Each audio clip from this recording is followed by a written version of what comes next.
tinatanim ko na lang sa isipan ko, bakit sila kaya nila, ako pa kaya, di ba? Subukan ko, di ba?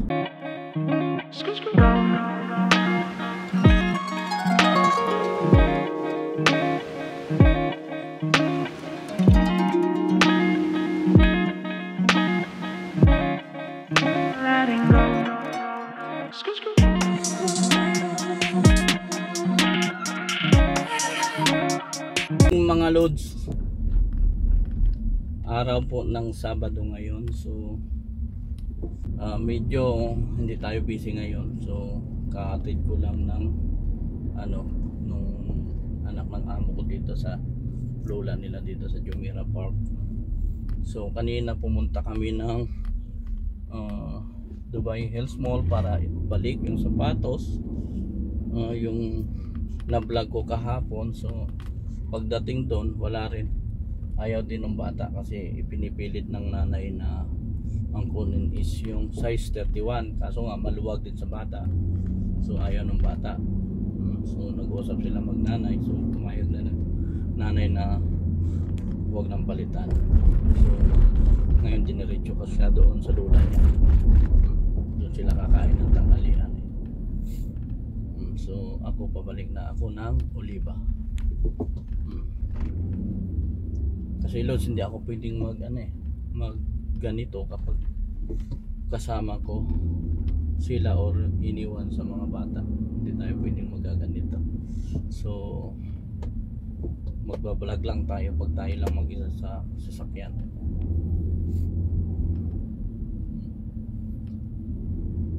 Mga loads, gusto ko lang magpasalamat doon sa mga patuloy na nanonood sa video ko.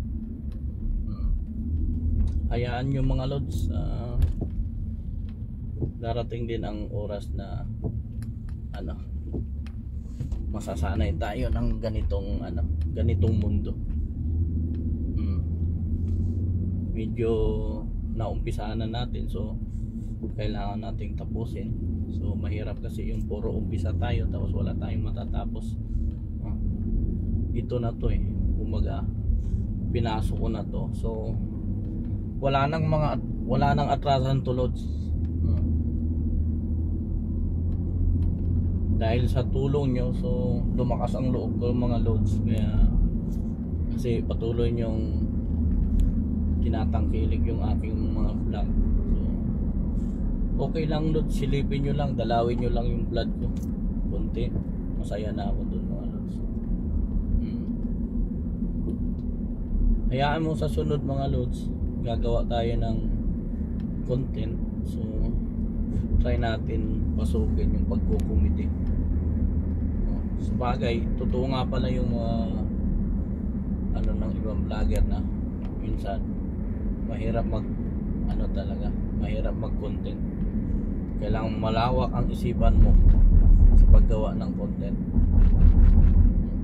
Nagkakaroon ako ng idea mga loads doon sa ibang vlogger, kaso mahirap gawin dito mas lalo yung mga prank load, mahirap gawin dito sa UAE.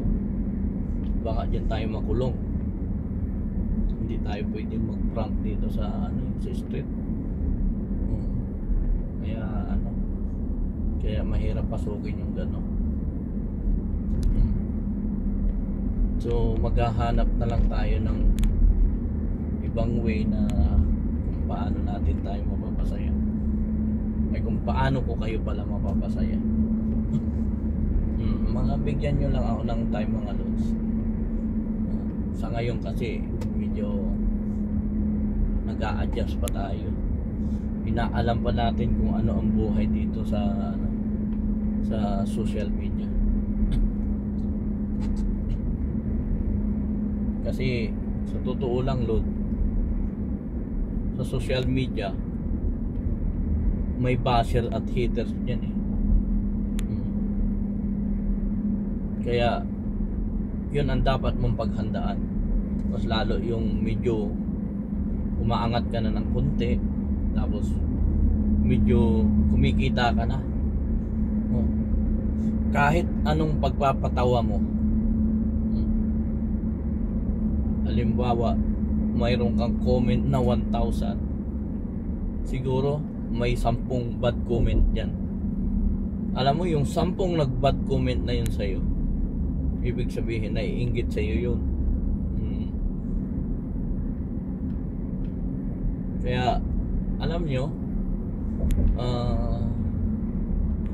sa mga viewer, nagpapasalamat po kami sa inyo. Na-appreciate namin yung panonood nyo ng mga video namin.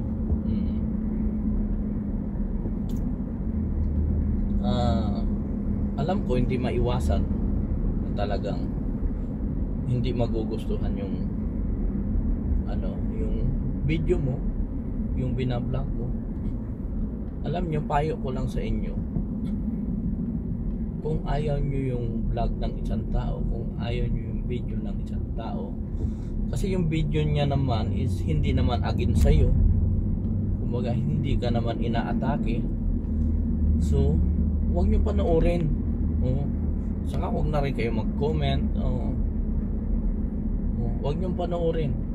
Pagkabukas nyo ng video na yon is nakita nyo, ay hindi ko type yung ginagawa mo, ayaw ko yung ginagawa mo, huwag nyo nang panoorin, mga loads. Kumbaga, tsaka huwag na kayong huwag na kayong mag-message ng hindi maganda doon sa tao, kasi alam nyo kung bakit. Kasi yung tao nag-effort yun, mga loads. Kumbaga, nag-effort siya, nag-isip siya, kumbaga pinagplanuhan niya kung paano kayo patawanin or paano kayo mapasaya. Kumbaga, doon sa message is, doon sa comment section, ang daming puro positive yung ikaw lang nag-iisang negative ang comment mo. Anong ibig sabihin yun, mga loads, di ba? So ang impact kasi sa tao na gumawa nung vlog na yon is parang madi-discourage siya, madidismaya siya, parang ganun yun, mga loads eh. Pero sa bagay, ganito yan, kapag pinasok mo ang mundo ng social media, kailangan mahaba ang pasensya mo, at saka tanggalin yung yung pagiging madibdibin. Hindi talaga nawawala yung bad comments na yan. Kasi kung papatulan mo yan, loads, nako, masisira yung vlog mo. Hindi ka na makakapag-concentrate kung ano man yung bagay na gusto mong gawin. Kaya wag nyong papansinin yan, mga loads. Sa mga katulad ko na nag-uumpisa pa lang at gustong gusto ring kumita sa pagbablog. Kasi hindi talaga naiiwasan yun, mas lalo, mga loads, kung medyo kumikita ka ng malaki. Hindi naiiwasan yun. Kasi tayong mga Pilipino is may ugali tayong, kapag alam nating kumikita na yung isang tao, parang gusto natin na hilahin pababa, yung crab mentality ba. Instead na matuwa ka, ay si ganito kumikita na, talagang suportahan na lang natin. Pero wala tayong ganun, mga loads. Yung iba naiinggit, ganito, ganito. Ang daming negative comment. Alam nyo, mga loads, yung mga nagko-comment ng mga negative, instead na mag-comment kayo ng negative, dapat ma-inspire kayo. Oo, di ba? Dapat isipin nyo na bakit kaya niyang gawin yun, di ba? Hindi naman siya kapugian tao, ang pangit niya naman, pero sikat siya, ang dami niyang followers, ang dami niyang subscriber, di ba? Kumaga,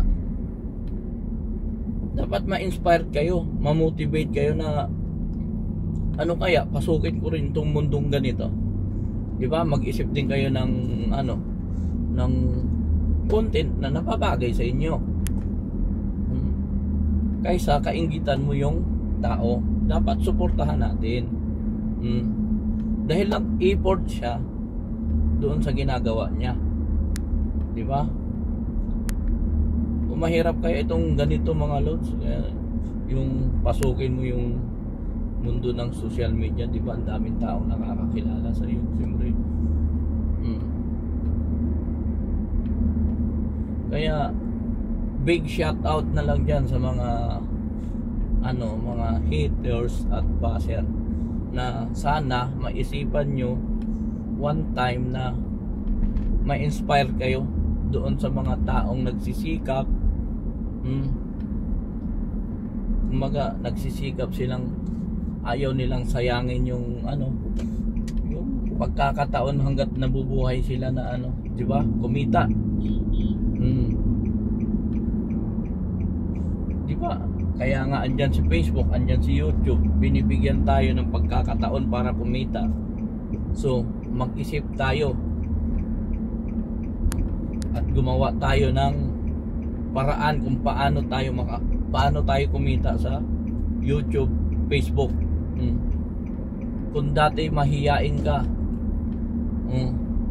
dahil desidido kang kumita, so tatanggalin mo yun mga lods.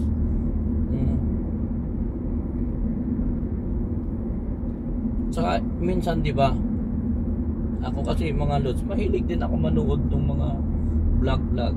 So sa kakapanood ko, nagkakaroon ako ng idea. Ang tinatanim ko na lang sa isipan ko, bakit sila kaya nila, ako pa kaya? Di ba? Subukan ko. Di ba? Kaya ito, sinubukan ko mga lods. Kaya maraming salamat po doon sa sumusuporta sa akin.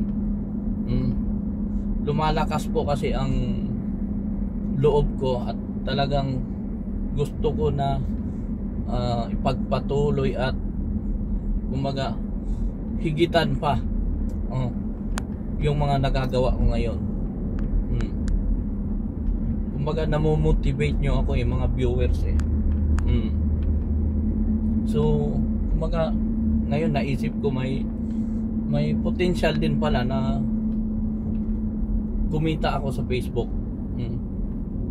So para mga lods, sa hindi pagmamayabang, mayroon na pong $2 yung Facebook ko. Pero malaking bagay yan, $2. Siyempre konti lang naman ang nanonood sa mga video ko mga lods. Siguro kung may viral video ako, pwedeng lumaki yun.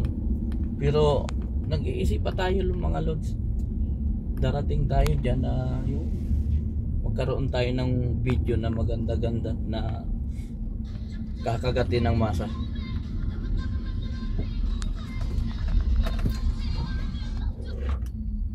Hello madam.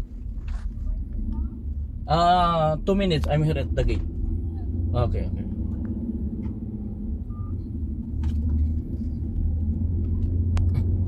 So mga lods, dito na lang at tumawag na po yung aking boss. So nag-aantay na sila doon. Maraming salamat po mga lods.